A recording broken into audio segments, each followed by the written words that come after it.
आइरहेको छ अब okay let's again welcome to our properties of DFT अब डिएफटीको प्रोपर्टिज हेरौँ है त यो स्योर सर्टै क्वेसन हो है सिधै भन्दाखेरि पोखरा युनिभर्सिटीको लागि चाहिँ लेट्स सुरुमा छ सेपरेबिलिटी अनि सेपरेबिलिटी भने चाहिँ कस्तो भन्दाखेरि एफएक्स वाइ अथवा एफयुबी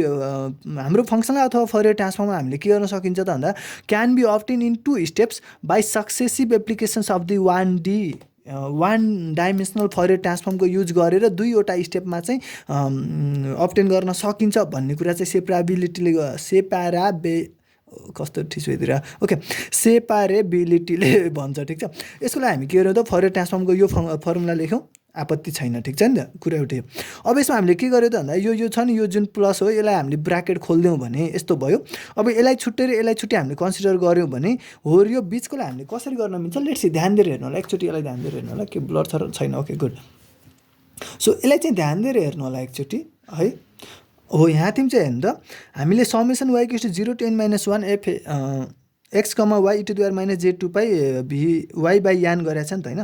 हो। अर्कोलाई मैले बाहिर राखेको छु यसले एक्सवाला पार्टलाई यहाँ वाइको हामीले समेसनमा गरेका छौँ वाइलाई भीले रिप्लेस हुने अब के हुने अरे यहाँ भीसँग वाइसँगको कुरा कारोबार भइरहेछ त्यही भएर वाइलाई भीले रिप्लेस गरेर अब यो चाहिँ फरियर ट्रान्सफर्म याक्स कमा भी हुने याक्सलाई हामीले केही पनि गरेको छैन यो वाइलाई चेन्ज गरेर भएर वान डाइमेन्सनल काममा वाइमा चेन्ज मात्र भइरहेको भएर हामीले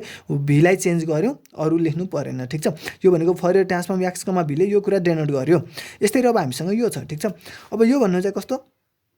अब यसमा फेरि हामीसँग के छ त याक्सको रेस्पेक्टमा कुरा भइरहेछ यो याक्स चाहिँ चेन्ज हुनु पऱ्यो केमा युमा चेन्ज हुनु पऱ्यो कुरा ठिक छ। अब चाहिँ कुरा बुझ्यो होला ठिक छ। यहाँ याक्सको कुरा भइरहेको थियो युसँग याक्स छ त्यही भएर याक्सलाई युले रिप्लेस गरेर यसरी हामीसँग फरियर ट्रान्सफर्ममा आयो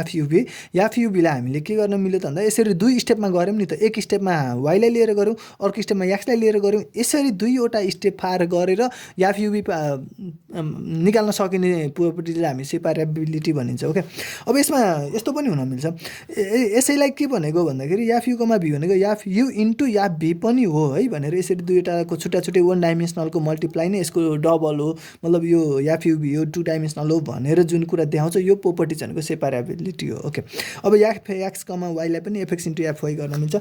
सिम्पली कुरा गर्दाखेरि चाहिँ कुरा यस्तो भन्नुहुन्छ खासमा गर्नुपर्ने यो काम हो तर यसलाई सुरुमा रो वाइज गरेँ अनि फेरि मैले कोलम वाइज गरेर दुईवटालाई जोड्दै भने यस्तो आउँछ नि त होइन हो यो कुरा चाहिँ भन्न खोजेको खासमा यसको हामीले मिनिङ खोज्ने हो भने चाहिँ okay come on. So let's go to the next अर्को चाहिँ हामीसँग के छ त भन्दाखेरि हामीसँग छ अर्को पेरिडियोसिटी छ। पेरिडियोसिटी भनेको कुनै पनि पिरियडमा जान सक्ने ठिक छ कुनै पनि पिरियडमा कन्टिन्युस त्यो कुनै एउटा पिरियडमा चाहिँ ऊ अगाडि बढ्न सक्ने जस्तो कस्तो भन्दा एफयुकमा भी भनेको के हो त भन्दा यु प्लस याम मतलब यहाँ याक्सको रेस्पेक्टमा अर्थात् युको रेस्पेक्टमा याम पिरियड हुँदा पनि ठिक छ अनि भीको रेस्पेक्टमा यान पिरियड हुँदा पनि ठिक छ अथवा दुइटैमा याम र यानको रेस्पेक्टमा पनि पिरियडिक भइराख्न सक्छ भन्ने कुरा चाहिँ पिरियोडिसिटीले भन्छ। यो कुरा हामीले प्रुभ गर्नको लागि लेट्स हामीले यो कुरालाई लिगौँ है त यो कुरालाई लिगेँ यसको फर्मुला के हुन्छ अरे एफ युकमा भीको जस्तै फर्मुला हो एफ भी युकमा भीमा के हुन्थ्यो त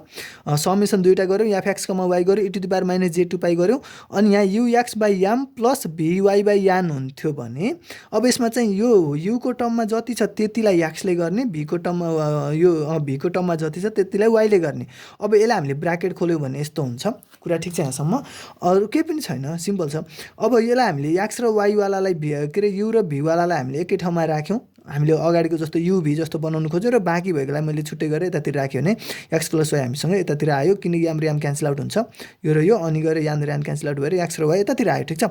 अब हो यतिवाला टर्मले हामीलाई 1 दिन्छ कसरी दिन्छ भन्ने कुरा जान्नको लागि हामी यहाँ हेरौँ ठिक छ। e to the power I theta भनेको अथवा e to the power यसलाई cos theta plus e to the power I theta भनेको cos theta plus I sin theta हो त्यस्तै e to the power minus जे यो चिज भनेको चाहिँ के भन्दाखेरि cos यो चिज होइन माइनस जे sin यो चिज हो ठिक छ। अब यो सबै चिजमा 2 पाई त छँदैछ एक्स प्लस वाइ भनेको हाम्रो अहिले एक्स र वाइको भ्यालु 0 देखि या -1सम्म जान्छ मतलब यो डिस्क्रिट इन्टिजर हो क्या जतिखेर पनि तपाईँले एक्स र वाइको भ्यालु सम गर्नुहोस् त्यसले एउटा इन्टिजर नै दिन्छ क्या र कस इन्टिजरको भ्यालु कति हुन्छ त भन्दाखेरि अनि त्यसलाई 2 ले मल्टिप्लाई गरिरहेको छौँ नि त हामीले त्यही भएर त्यसले के दिन्छ त हामीलाई इभन नम्बर दिन्छ त्यही भएर त्यतिखेर हाम्रो एन्सर चाहिँ आउँछ 1 अनि यतातिरको टर्म चाहिँ 0 हुन जान्छ for any integer value of x and y this will give 1 दिन्छ 1 - 0 दिन्छ मतलब 1 दिन्छ ठिक छ त्यही भएर हामीले यहाँ 1 ले मल्टिप्लाई गरौँ हो ओके गुड। सो ओके अब यतिलाई त मैले के लेख्न मिल्छ याफ युकोमा भी लेख्न मिल्छ मतलब यो बराबर यो प्रुफ भयो नि त त्यही भएर पिरियोडिसिटी प्रोपर्टी छ यसको भन्ने कुरा देखाउन सकिन्छ discrete Fourier transform and its inverse are periodic with period N भनेको हाम्रो इमेज यान क्रस यानको इमेजमा चाहिँ यान पिरियडमा पिरियड हुन्छ भन्नु होला ओके कमन स्केलेबिलिटी ओके स्केलेबिलिटीमा के भन्नु खोजेको भन्दाखेरि याफ एएक्स कमा बीवाई चाहिँ इक्वाभ्यालेन्ट हो 1/म्याग्निट्युड अफ एबी अनि Fourier transform of U by A comma V by बीसँग इक्वाभ्यालेन्ट हुन्छ अनि अर्को कुरा चाहिँ के हुन्छ त A times F X comma Y भनेको ए टाइम्स याफ यु कमा भी पनि हुन्छ यो कुनै एउटा कन्स्ट्यान्टले मल्टिप्लाई गरेको छ याफ एक्स कमा वाईलाई भने त्यसको फरियर ट्रान्सफर्मलाई पनि त्यही कन्स्ट्यान्टले मल्टिप्लाई गरेसँग बराबर हुन्छ भन्ने कुरा भयो ठिक छ ओके गुड डिस्ट्रिब्युटिभिटी भनेको कस्तो भन्दाखेरि अब यो फरियर ट्रान्सफर्म हामीले सिरिज अफ दुईवटामा प्लस यो ब्राकेटमा छ यो दुईवटा प्लसलाई फरियर लगायो भने छुट्टा छुट्टैको प्लसलाई लगाउन मिल्छ भने जस्तो कुरा होललाई चाहिँ छुट्टा छुट्टैको प्लस हो भनेर छुट्याउन मिल्छ भन्ने डिस्ट्रिब्युट गर्न मिल्यो भन्ने कुरा चाहिँ डिस्ट्रिब्युटिभ हो यो प्लसको डिस्ट्रिब्युटिभिटी हेऱ्यौँ हामीले भने के भइरहेछ मेरो जिब्रो ओके यहाँ चाहिँ इन्टु मल्टिप्लाईको डिस्ट्रिब्युटिभिटी हेर्दैछौँ हामी जहाँ चाहिँ हामीले छुट्टा छुट्टै मल्टिप्लाई गर्न सकिन्छ भन्ने कुराको प्रोपर्टिज हो ठिक छ यसरी कन्जुगेट एन्ड सिमेट्री भनेको छ कन्जुगेटमा हामीसँग के छ त याफ युकोमा भी इक्वल्स टु याफ स्टार मतलब याफ कन्जुगेट ठिक छ यसलाई कन्जुगेट भनिन्छ केटा माइनस युकोमा माइनस भी भयो अनि यसको म्याग्निट्युडमा पनि त्यही नै कुरा भयो यो भने याफ कन्जुगेट हो मलाई अब कन्जुगेट भनेको के भनेर बुझाउन मन छ म एकछिनमा पछाडि बुझाउनेछु ठिक छ ओके कन्भोल्युसन थ्योरी त हामीले हेरेकै कुरा हो जानेकै कुरा हो लेट्स सी यहाँ इन्टु छ मतलब कन्भोल्युसन हो यो खासमा याफ एक्स कमा वाई कन्भोल्युसन याच एक्स कमा वाई भनेको सिम्पली कन्भोल्युसनमा एक्स माइनस याम वाई माइनस यान हुन्छ भनेर कुरा बुझ याम र यानबाट चलाएको छ यहाँ चाहिँ एक्स र वाईबाट होइन अनि याफ याम कमा यानलाई एक्स माइनस याम वाई माइनस यान गर्नु चाहिँ के हो त कन्भोल्युसन हो जसलाई हामीले यसरी पनि जनाउन सकिन्छ कोरिलेसन भनेको चाहिँ त्यो अहिलेकै ठाउँमा तर हामी माइनसलाई प्लस गऱ्यो भने त्यो चाहिँ कोरिलेसन भयो ठिक छ यो प्रोपर्टी चाहिँ के हो त कोरिलेसन प्रोपर्टी जो लेखेर याद गर्नु होला thank you so much for watching this video यो त्यो प्रोपर्टी चाहिँ अब हामीले के हेर्नेवाला छौँ ठिक छ अब कर्नेल डिजाइन गर्नेवाला छौँ ओके